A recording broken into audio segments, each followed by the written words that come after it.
Good afternoon, everyone. Welcome to CTA Construction Talks. Before I begin with our introduction, I want to thank everybody for being here. If you're joining us virtually, if someone can put in the chat that you hear us, we just want to do a technology check and make sure that you guys can hear us okay before we begin our conversation.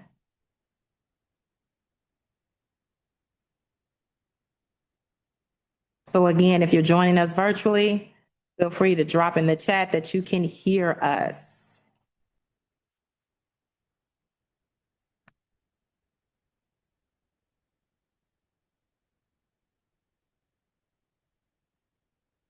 Awesome. Thank you, Rebecca. Rebecca can hear us. I'm going to assume that everyone else can as well. Again, welcome to CTA Construction Talks. Today is Wednesday, June 24th, 2026, and we appreciate you taking the time to join us for this special hybrid session. We are pleased to have participants joining us both virtually and in person here at CTA headquarters for today's discussion. This month's topic, Union Foundations, History, Signatory Pathways, and Apprenticeships, explores the important role of labor unions that they have placed in shaping the construction industry and developing the skilled workforce that builds and maintains our communities. Today's conversation will provide insight into the history and purpose of union representation, what it means to become a signatory contractor, and how apprenticeship programs serve as a proven pathway to rewarding careers in the trades. We will also discuss how union contractors, workforce organizations, and community partners work together to create access to training, mentorship, and long-term career opportunities. As the demand for skilled workers continues to grow, understanding these pathways is essential for individuals seeking careers in construction and for employers working to build a strong and sustainable workforce. We are excited to bring together a diverse panel of industry leaders around this conversation today to share their perspectives and experiences. Thank you for joining us, and let's get started. My name is Gernell Turner, Senior Coordinator of Workforce Initiatives with Chicago Transit Authority's Diversity Programs team, and I will be serving as your moderator for today's discussion. Today, we are joined by a number of industry leaders who will help guide our discussion on union foundations. We are pleased to welcome, and please raise your hand as I call your name, Marcus Jordan, DE&I Outreach Coordinator with IUOE Local 150. Hello, how you doing? Thank you for having me. Absolutely, welcome. We also have with us Myron Dent, Organizer and Representative with the Mid-America Carpenters Regional Council. Hey, everyone. Thanks for having me. We have Ms. China Hampton, Equity Director with Climate Jobs Illinois. Hi, everybody. And Derek Roberts, Apprentice Coordinator with the Liuna Chicagoland Laborers District Council. Hello, thank you for having me. Together, our panelists bring a wealth of experience in workforce development, labor management, partnerships, apprenticeship training, and equitable access to careers in the skills trades. Today's conversation will explore the history and value of union membership, what it means to become a signatory contractor, apprenticeship opportunities across the trades, and how emerging talent from industries such as renewable energy can connect to these career pathways. And since we're talking about building strong foundations today, I think we've assembled the right crew for the job today. The good news is that unlike construction projects, this discussion doesn't require any permits, just great questions and active participation. As we begin, we encourage everyone to submit questions or comments in the chat. We will collect them throughout the discussion and address as many as possible during our Q&A session following our panelists' remarks. Before we wrap up, I'll also share information about upcoming CTA workforce events and opportunities to stay connected with us and our workforce partners. So be sure to stick around until the end. And if you missed any past sessions or want to revisit them, CTA Construction Talks are available on YouTube under the CTA Doors Opening channel. You can access the full Construction Talks playlist from there at any time.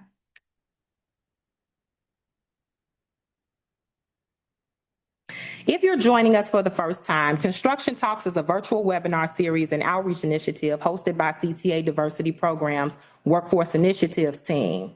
The purpose of this series is threefold: to educate stakeholders about construction careers, to deepen understanding of CTA's workforce goals, and to inspire participation and partnership across the industry through ongoing conversations. This space is intentionally inclusive and designed for a full list of our stakeholders, connecting community to CTA infrastructure projects. That means trades, trained professionals, workforce and compliance teams, community organizations, apprentices, journey persons, and individuals interested in the construction industry at large. Whether you are actively working on CTA projects, supporting workforce initiatives, or seeking to learn more about the industry, Construction Talks is meant for you. This conversation helps connect policy, practice, and people so that CTA workforce goals aren't just requirements, but real opportunities. CTA Construction Talks will be returning to its original quarterly cadence, creating a more consistent and structured series of conversations throughout the year. The remaining sessions for 2026 are scheduled to be held virtually on September 28th and December 14th at our usual 12 noon Central Standard Time. While sessions will continue to be virtual, this return to a quarterly format allows us to feature timely topics and diverse industry voices in a more intentional way. To stay up to date and register for upcoming talks, participants can use the existing registration link, scan the QR code on the screen, or on any Construction Talks flyer. And with that, let's get started with our discussion. Welcome again to our panelists. I'd like to begin by asking each of you to briefly introduce yourselves. Please share your name, organization, current role. Tell us a little bit about your career journey. And to make things interesting, we'd also love to hear, what was your first job? Whether it was construction or a summer internship, something completely different, that's okay. Can we start with you, Derek? Yes, ma'am. My name is Derek Roberts. I work as an apprentice coordinator at the Chicagoland Laborers District Council Training and Apprentice Fund. So I'm predominantly working with all the apprentices. I onboard the apprentices. I'm in a position to where we're mentoring the apprentices. As we go through the program, we're always helping them through and getting everything that they could possibly need, which seems to be 24/7 on the phone and in email. And it's easily one of the best jobs I've ever had. And it is definitely a challenge beyond compare, but it's for all the right reasons. And that's why I continue to wake up every day and do it. When it comes to my first job, that's the one that hit me the most right away because I was thinking about it and how humiliating this is about to be. But in high school, I did start working, doing miscellaneous things around our neighborhood to get cash. But one of the first official job that I have was on Clark and Diversey, working as a sandwich maker at a French place called La Madeleine. And it was interesting because I had to wear one of those big funny hats, and I was humiliated because in high school I was trying to be cool and that wasn't contributing to it. But it was bringing home some money that I definitely needed because there was not a lot of money around and it was necessary. So yeah, that was definitely an interesting experience. Humble beginnings, nothing Humble wrong with that. beginnings. Yeah, absolutely. Want to pass the mic here? Yes, ma'am.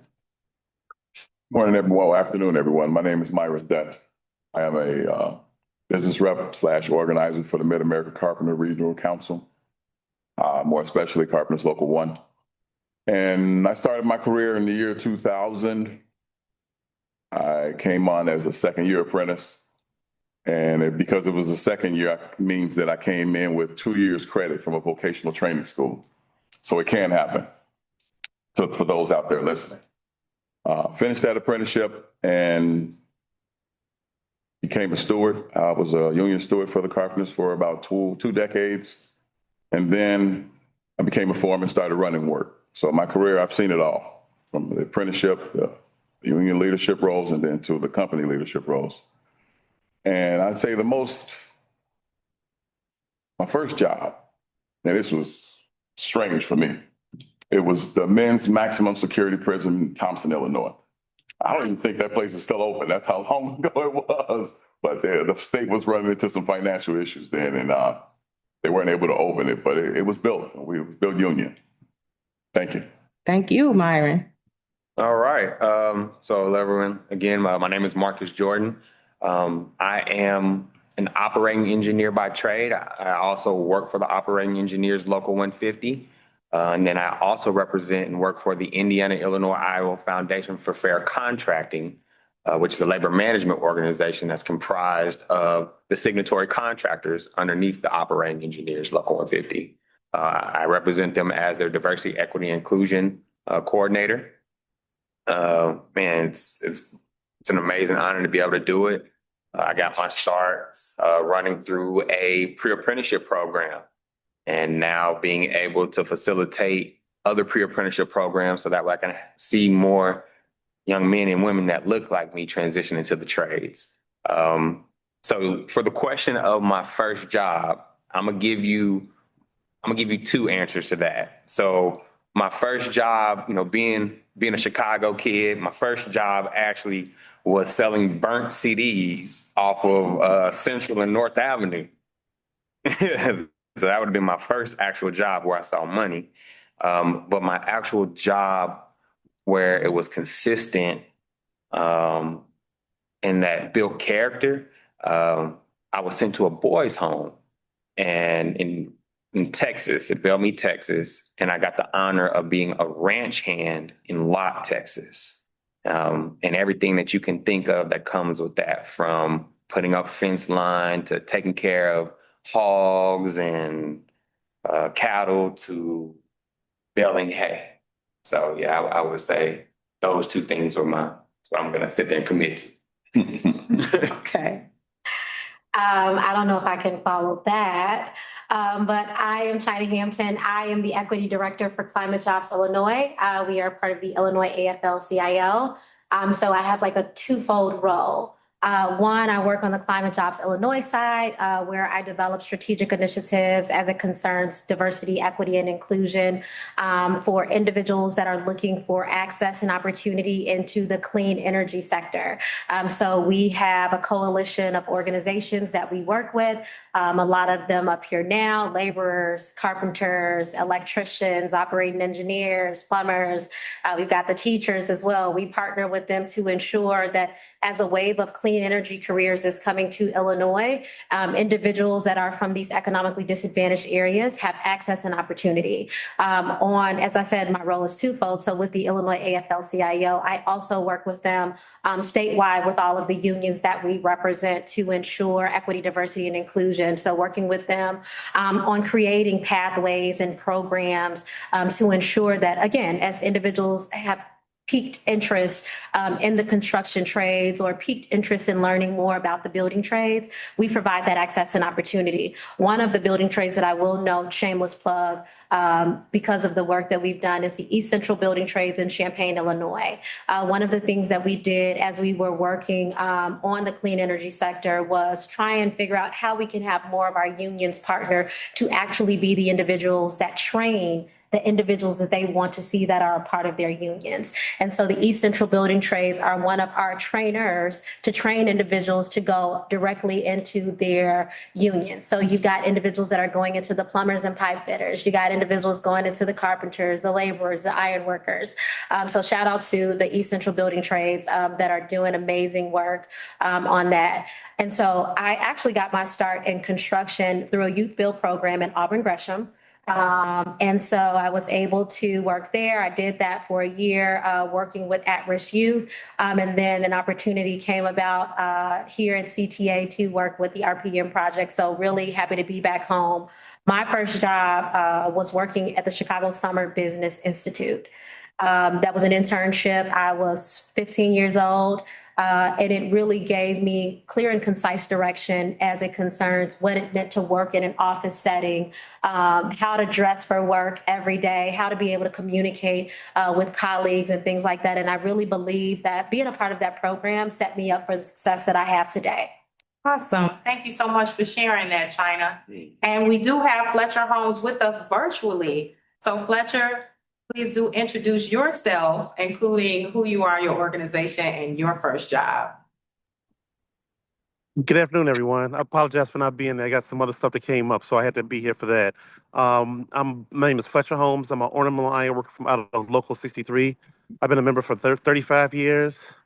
I love my job. I tell you that. I wish I could be out in the field a little bit more because I love the way the field operates. But my very first job was working at Walgreens on 87th and Racine. So that taught me about a lot about how you interact with people. Before I was more of an introvert, but that forced me to actually get out there and speak to people. So they came out my shell that way. So it worked out good. But my introduction to ironwork, believe it or not, was because of a 1966 Pontiac GTO. It was a guy that had one in the place I was living at in Prairie Shores, and I wanted to purchase the car. And he was a fourth-year apprentice, becoming about to become a journeyman in ironwork. And he told me about it. I had no idea what ironworker was, but it sounded really interesting. So I'm like, hey, I said, when a test comes up, let me know. He said, no problem. And sure enough, I took the test. It took me 2 years, but that's a whole nother story. But I did my part and it worked out, so I'm thankful. But I just want to get more quality people in the trade. That's all. We need to get that 100%, special people of color. So we make that happen, we'd be good. And more contractors and all that type of stuff. I guess that's about all I can say right now. That was great. Thank you so much, Fletcher. And No thank you to problem. No all of problem. you all for sharing a little bit about your background and your humble beginnings. I mean, after all, we're all just ordinary people, right? Yes, we are. All right, to kick off our discussion, it's important to understand that today's apprenticeship programs didn't develop overnight. They are built on decades of experience, craftsmanship, safety standards, and workforce development efforts that have helped shape the construction industry as we know it today. So with that in mind, I want to address the representatives from our building trades with this. How has the history of your building trade union shaped today's apprenticeship standards and the pathways available for new entrants into the trades? Can we start with you, Derek? Sure. I mean, I think the labor's union did help create the modern earn while you learn apprenticeship model.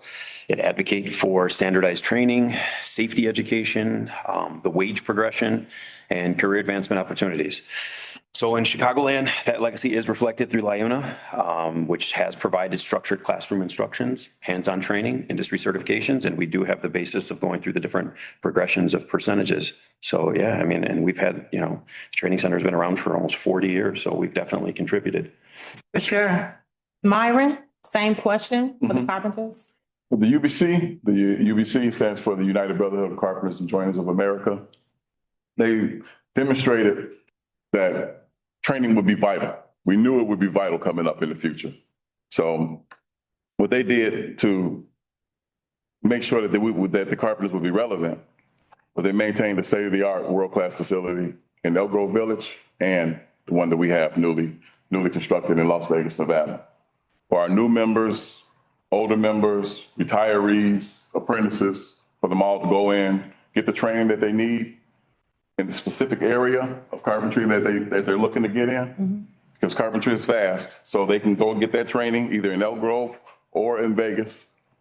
There's a stipend of $25 that they are charged for as a spot to hold the class, that they receive that $25 back when they receive the class, when they complete the class. So it's essentially a training for free. And the way that they can enter into the union is, because that was the second part of your question, right? Yes, for sure. Okay. The second part was, give it to me again. You know what, we'll come back to that, Myron. Hold that thought. We'll come back to how you can get into each of the unions, because I definitely have that question. But I'll move on to operating engineers. Marcus, same question. How's the history of your building trade shaped today's apprenticeship standards? And so, honestly, it's a collaborative. Yeah, I mean, I will say, we've all done our part collaboratively, where we've done outreach, we've done literally bringing individuals from the neighborhood into our apprenticeship site, right? Direct impact, not just like, hey, this is what we do. I mean, literally going into the neighborhoods and saying, hey, we want to bus you to our training facility so that way you can see what we do, right? And it's not just the operators, the trades have done it as a whole. But specifically for the operators, I mean, I can go all the way back into the early 2000s, right? I'm a product of it, where they sat there and specifically partnered with state entities and organizations like the Urban League for T-Card, where you directly sat there and had interaction between the operators and the laborers for a combined, I want to say it was a combined of like 14 weeks. And then you transition into an apprenticeship and get placed on a job, right?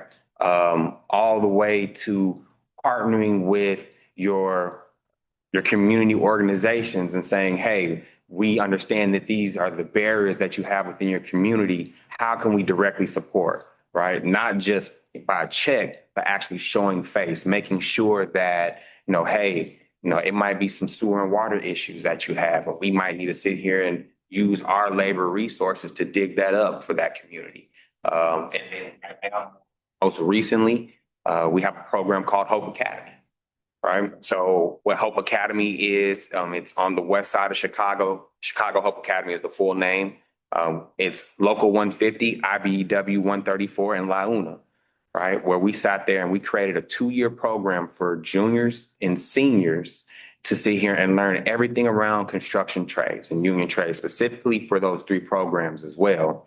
And then they can sit there and transition either into Local 150, IBEW, or La Una after they graduate. Amazing. Right. So it's direct access. That's what we're seeing, right? And one of the best things, you always hear, right, is you can only be what you can see.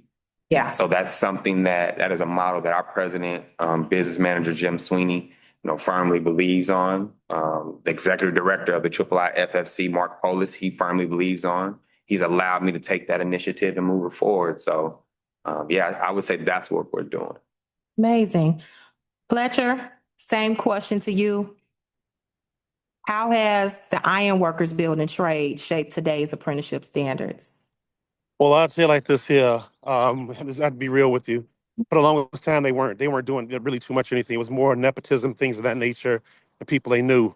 But now things have changed. My business manager, Paul Wendy, he's done a lot to change things around. He says, I want to right the wrongs that Local 63 has done. So as far as we reach out to the community outreach, as far as all the different places, 548 Foundation, CWIT, Project Hood, a whole bunch of other ones, a Revolution Workshop, to make sure we bring these people in every time so they come in and see what we do and work to get those people in, let them take the test, go out there and see where they are, have them come in and check, look at our facility to tell them this is what they want to do.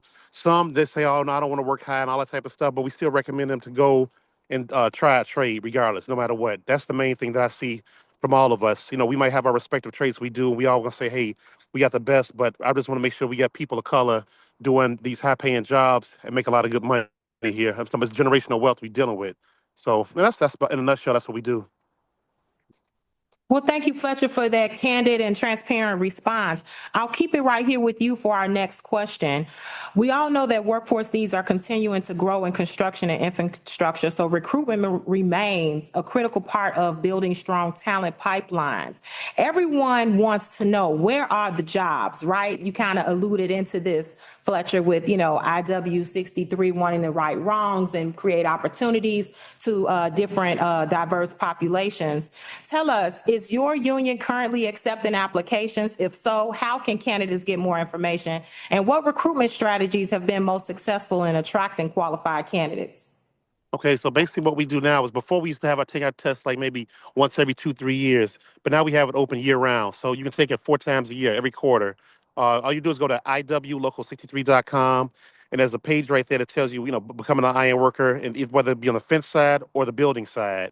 And from there, you fill out the paperwork. And then we have bring people in every quarter to set up, so we have a class, a full class. And this year here, we're doing pretty good. So I would definitely tell anybody that somebody who really wants to be an iron worker, it's not for everybody. I'll tell you that right now, but it's good paying. It has excellent benefits and things of that nature.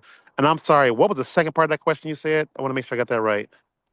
Just recruitment strategies, and you kind of touched on this already. How has your union been successfully attracting those qualified candidates? Yeah, we do a lot of community outreach to all the different community pre-apprenticeship people, and let those guys know, hey, this is what we're doing. We actually go to them, talk to the people there, and I do a lot of that to make sure. So I just tell them real. I just be honest with you. I said, you're going to start dealing with a lot more Caucasian people than you deal with ever in your life. I said, but don't worry about that. I said, learn what you need to learn about this here, and we'll take you a lot further. A lot of things that we have people coming from the neighborhood, they've never dealt with a lot of Caucasians before. I'm just saying all Latinos as whatever. So we have to make sure that these people know what's expected of them, to make sure you're there for one thing, keep your eyes on the prize, do the job that's asked of you, but also make sure that if there's a question or something safety wise, let these people know, hey, this is what we need to do, X, Y, Z, to let somebody know. Always have somebody to talk to. We bring a lot of women in through CWIT, and CWIT has been really good with us. So we make sure that we bring in a lot of women from CWIT, and it's like everything. It's a pass fail thing. That people come in, some people, oh, I want to do this, and they find out later on this isn't what they want to do. So that some people wash out, but that's not just what CWIT. That's just overall. Like I said, the nepotism I think has failed everybody as far as all the different trades. So. But that's in a nutshell. That's what we're doing now. Candid, poignant words for that response, Fletcher. Thank you so much. I'm gonna move on to our other union reps. Same question. Is your union currently accepting applications? If so, how can candidates get more information? What recruitment strategies have been most successful in attracting qualified candidates to your building trade? We'll start with Derek and then Myron and then Marcus, but I also want to point out to our viewers that if you're looking for more information on any of our building trades or any of our panelist organizations, you can find a URL right there on your screen. But go ahead, let's start with you, Derek. So like everybody's talked about, some of the most successful recruitment strategies are direct community engagement with workforce partnerships. But generally for the laborers, it's more that the contractors specifically are the ones submitting the application on behalf of the apprentices. So with that itself is somewhat of a barrier, because the apprentices or future potential apprentices have to be in a position to where they contact one of potentially 600 plus different contractors in the Chicagoland area that are signatory of the laborers. And then they have to somehow, and I say this to the career fair all the time, you have to figure out a way to get these contractors to put in an application for you. And that could be a major challenge. I mean, realistically, calling up a contractor and having no connection whatsoever, and then discussing and persuading them to get a stranger into the program could be a challenge. But that's the process for Chicagoland laborers, is that they have to be sponsored by a signatory contractor to actually get into the program. Has it happened? Yeah, I've heard some really creative strategies, but do I think that's a big challenge? Absolutely, 100%. Just getting a job in general is a challenge, but calling up with no experience and asking somebody to sponsor you for 2 years without them knowing anything about you could be a challenge. One of the most interesting things I heard one of the apprentices say in front of our cafeteria one time on a Friday was that his technique to do this, even though he knew the odds were up against him, was to show up to the yard for one of the companies every single Friday for 2 months. And eventually on the second month, they accepted his application, and he was very appreciative once he got into the program, unlike a lot of people that got in through nepotism. Sometimes they are in positions where they don't appreciate the blessings that they've been given, and they don't necessarily earn it. So a lot of them are, I don't know, complacent, apathetic. And the people that actually earn it and go through the struggle are very appreciative. And I say it every Tuesday, Wednesday, and Thursday when I onboard people. This is a blessing. If you're in this room, somehow you got in here, and it is a major blessing, because this is a big opportunity for you and your people. Well, I must say, I admire the tenacity of that young man. Well, absolutely. But I mean, in this world, that's what it takes. There are a lot of people, and there are a lot of struggles. There's a lot of adversity, and you have to get creative and you have to persevere. I mean, you can't give up. That's what I always say is to everybody. It goes for all of us, no matter where you're from. You cannot give up. And if you want a career with amazing benefits like Fletcher was talking about, like everybody knows, a pension, insurance that'll take care of your whole family and a living wage. Prevailing wage. Yeah. Well, you gotta get out. I can't tell you enough how much, how beneficial what you just said will be to this conversation. And that's the point here, because our audience is the potential pre-apprentice candidates that are watching, the current apprenticeships that are trying to matriculate to journey status, people who are in other trainings in adjacent skill trades like renewable energy, people wondering how to do this. The point of this conversation is to get the building trades all in one place, to say, hey, we're out there. We're working with organizations, but one of the things CTA wants to do is figure out how to tie in those strategies that are going to help our talent pipelines actually connect. And this this is where we are. This is an honest conversation, and I appreciate your remarks, Derek. And we'll get back to signatory pathways in just a second. But same question to you, Myron and Marcus. Are your labor halls currently accepting applications? And if so, what can people do? Yes, the Carpenter's Apprenticeship actually is still looking for active, good apprenticeships right now, good apprentices right now. And the best way for them to get in would be to contact, as you highlighted, the link on the screen, the link below. Definitely start there. Also, if you can, look in your neighborhood, your area where you're from. See if there's a local union hall near where you live. If there is, you're in luck. Go there, go sign up with that union hall, letting them know what you're trying to do. I won't say if, but most of the time, the men and women going in looking for a job can get lucky. And I'll just talk about my local because my local is what I can attest to. You walk into Local 1 downtown at 1327 West Washington, you'll receive a list of all the active projects that are going on in our area with instructions to go to these projects and talk to the superintendents. If you are not in the union, that's going to be your best way to get in quicker is to have, like Derek just said, Derek, right? Yes, sir. As Derek just said, to get a contractor to sponsor you is the quickest and fastest way to make it happen. The halls are not a hiring hall, so we can't really typically take new members and make them union members and hire them and do all of that. So we have to do it this way contractually by law. It has to be done this way. And Yeah. it's working. It's coming into fruition that a lot of new members are coming from those programs like Hire 360, 548 Foundation. We've been getting a lot through there. CWIT as well.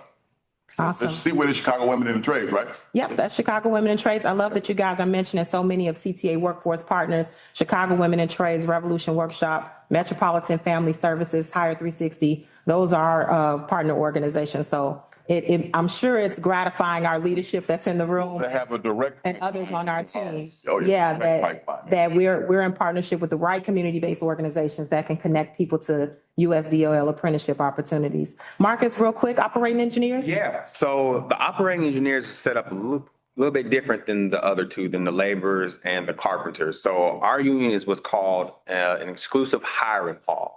So to actually get into one of our 4 apprenticeships, you actually need to fill out an application to go through the whole process. And then you have to have an evaluation, and then you actually come to our training facility for an allotted amount of time, and then you actually get placed on the job, right? So you don't have to go through the contractor to actually get into our union. It actually goes based off our application and honestly the workforce need, and then you get placed. So to enroll into one of those 4 programs, we actually have opened up our application all year round now.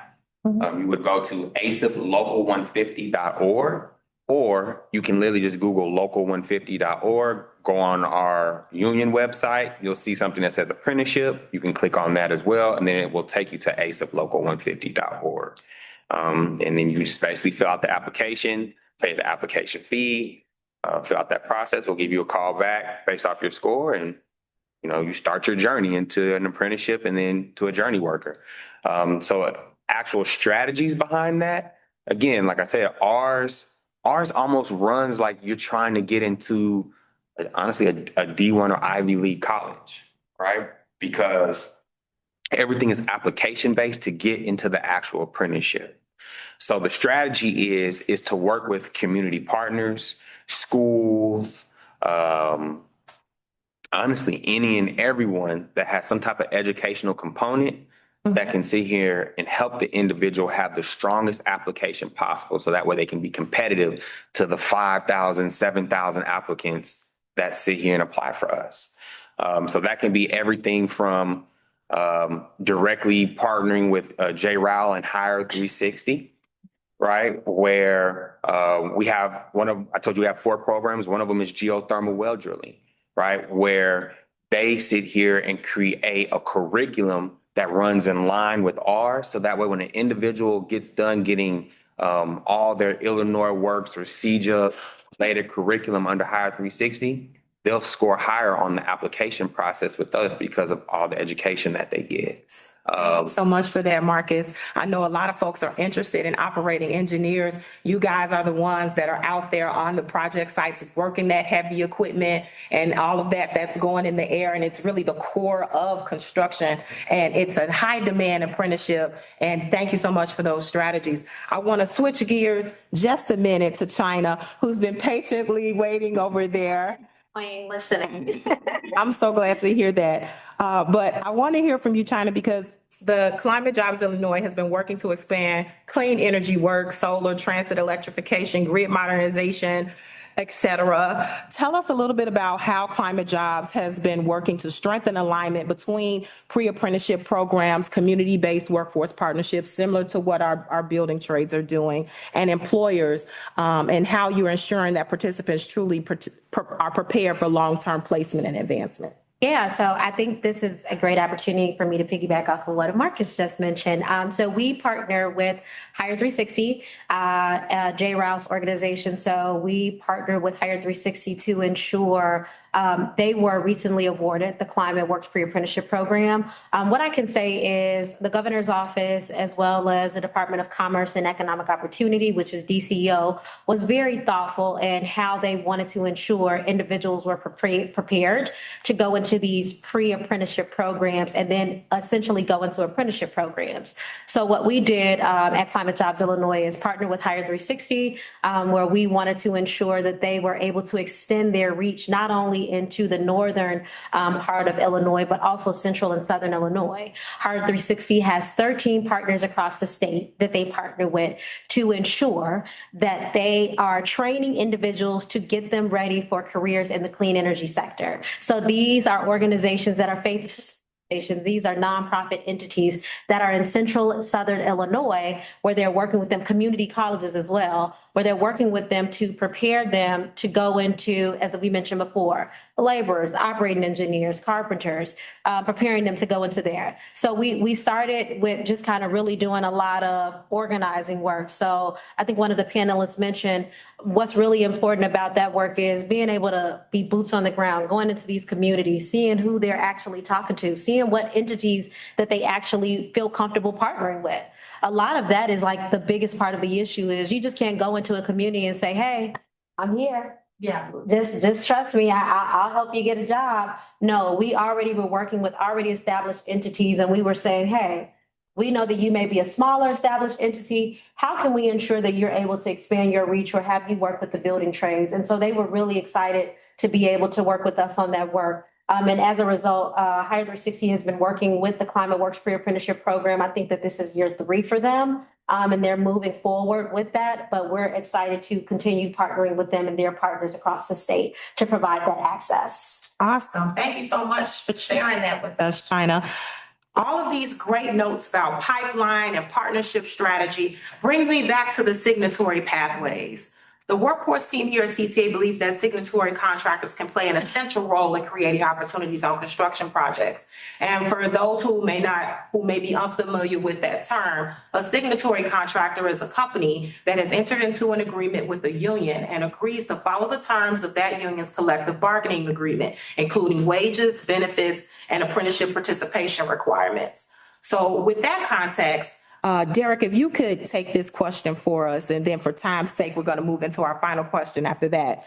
What are the most effective ways for non-signatory contractors to become signatory, and how does that transition impact apprenticeship utilization on construction projects? So one of the easiest, well, not one of the easiest, one of the only ways that the non-signatory contractors can get into a signatory status is by dealing with our district council, where they review their workforce needs, understand the collective bargaining agreement, like you just spoke of, and explore the workforce development resources available through LIUNA. When they do become signatory, and also they come to our training center, and Marcus Roberts is our training director. He will walk them through the facility. I mean, we've got a 120,000 square foot facility that is, over 20 classrooms. They get to walk around and actually see the apprentices in action, both in the classroom and doing their hands-on work, both in the facility, because we have training bays right outside the classroom, and outside the facility on our many acres of property that we have. So they were able to get in there and look around. What benefit does it give them? The contractors do gain access to one of the largest training centers in North America, which is our training center. They do have an access to the different apprentices that we have available. And specifically, any of these large infrastructure projects do have increased apprentice utilization that follows becoming a signatory contractor. So yeah, I would say going to the district council and dealing with them because that's primarily what they deal with. So ancillary question here. Would you guys agree that for your union shops, it's the same sort of process for signatory or for contractors wanting to be signatory? Yes, our contract and bonds department at the Mid-America Carpenters Regional Council, yes. So it's the same for carpenters, maybe slightly different for you? Yeah, it's slightly different for us. So what it would be is a contractor would have to either reach out or discuss or have conversations with a business agent within the area or with the line of work that they want to do, whatever the industry is. So it could be heavy highway, it could be geothermal, it could be landscaping, it could, whatever that industry is, they would reach out to that business agent or they would sit there and call the local union hall within their area because we cover literally northern Indiana, northern Illinois, and eastern Iowa. So we have a pretty huge jurisdiction. So they can either call directly to the union hall or whatever that project that they're going after or they're going into. There's a business agent typically attached to that project as well for that labor force. They would just reach out to them or they can reach out to myself and I can connect them with the business agent. And then they literally will just follow those steps. We also give them a tour of the apprenticeship side as well. So that way they understand where the workforce is. So I want to make sure we clarify that too. In that becoming a signatory contractor, not only within the contracts and all that stuff that they have to abide by, that contractor is literally making a commitment to say that they will use that union's workforce. And that union's workforce is comprised of the men and women of Illinois, of the local community. So that way that money that is tied for those jobs that's typically paid through taxes will feed right back into the same individuals of the community. Thank you so much for that. Fletcher, I want to give you an opportunity to make any comments here on signatory contraction. What's funny to me is this, I was similar to 150s, basically. Same thing, whether a business agent or somebody calls up and I said they found out they start to go through the whole process. And we try to hire within, local as far as the same thing. So, wow, I didn't even know that, Marcus. You put me up on something. We're all learning here together, Fletcher. We're I all see. strategy together. That's the purpose of construction talk. All right, so for our final question, guys, I'd like to forge ahead, continue to think about strengthening and expanding workforce pipelines. And as you all are aware, many individuals gain invaluable skills through pre-apprenticeship programs, emerging industry training such as solar and renewable energy. China told us all about the great work that they're doing over there at Illinois, Climate Jobs Illinois. How do you all believe your building trade union can work more intentionally with these pre-apprenticeship graduates, particularly those coming from community-based programs in adjacent fields, to expand and better align that supply of interested and eligible workers from local job markets? How do you all think your shops can work better to make that happen? And, anyone just feel free to give your response to that, no particular order. Yeah, I mean, honestly, and this is my opinion, the union trades as a whole, especially I would say my union, right, Operating Engineers Local 150, we're doing every and anything that we can do, right? From grassroots, boots on the ground mentorship to high level, literally shifting laws that can see here and pipeline more individuals from BIPOC community into the trades.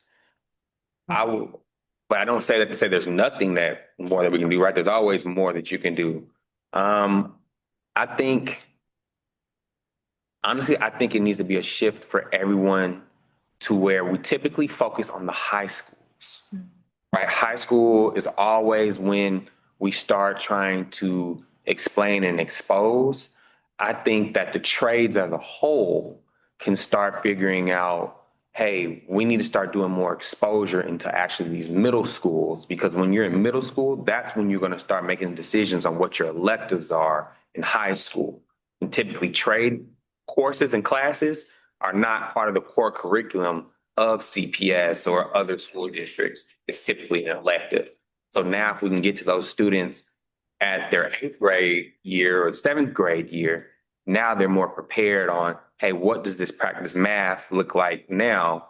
And how does that allocate to the construction industry for my carpentry class or my diesel mechanics class in high school? That actually really excites me. Marcus, you're a member of the CTA Workforce Advisory Committee, so you know that we've been having conversations about breaking into engagement with that age population. So that actually excites me as it fits into the context of this communication.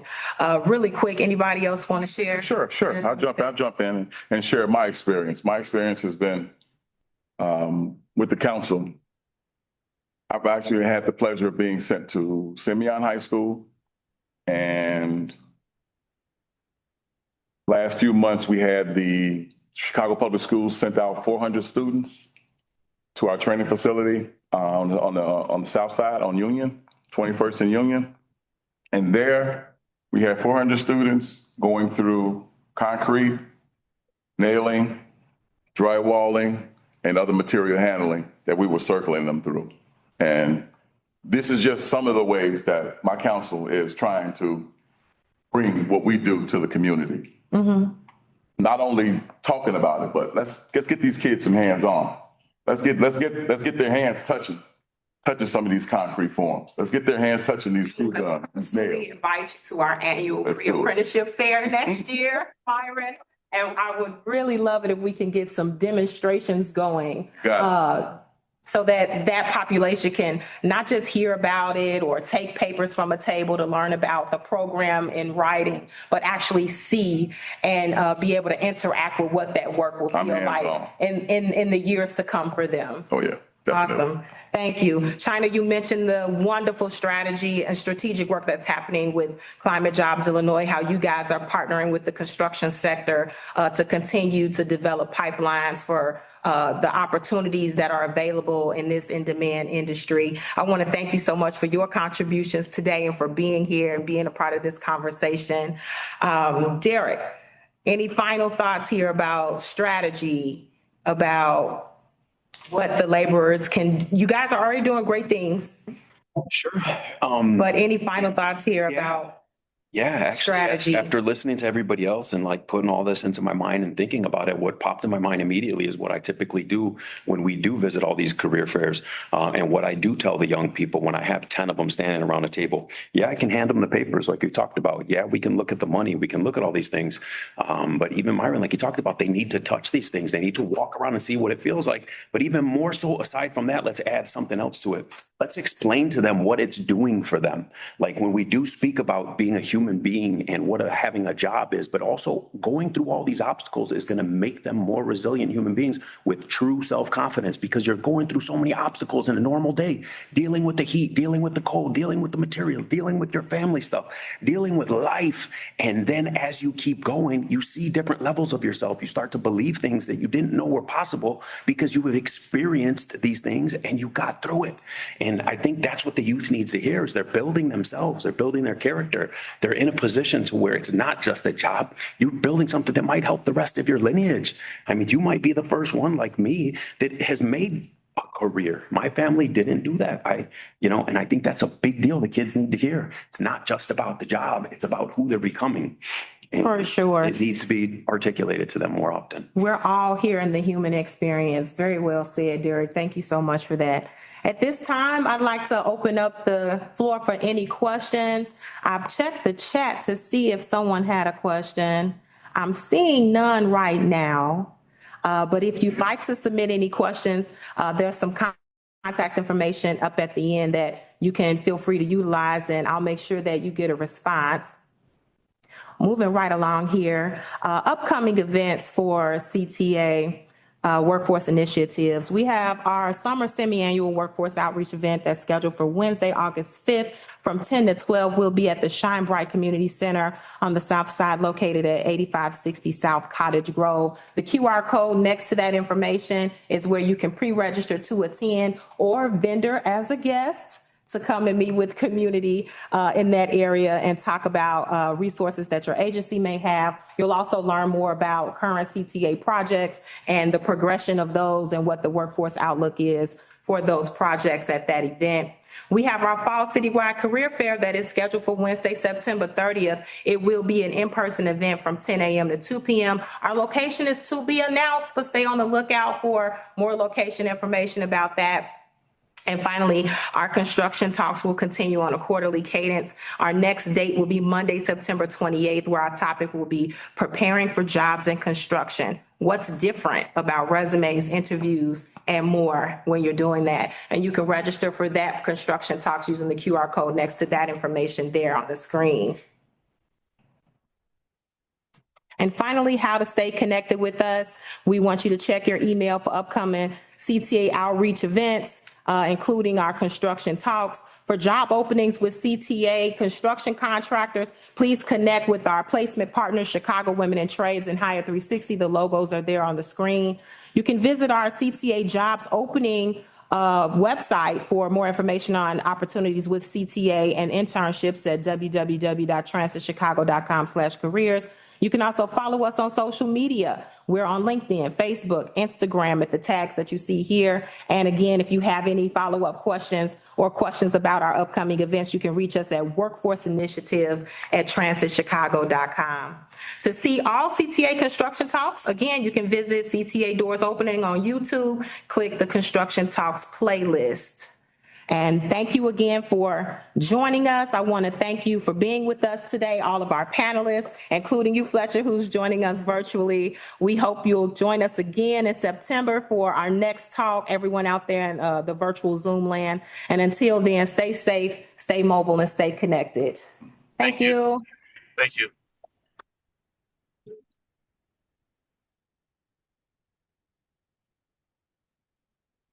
Give me a second to end the recording.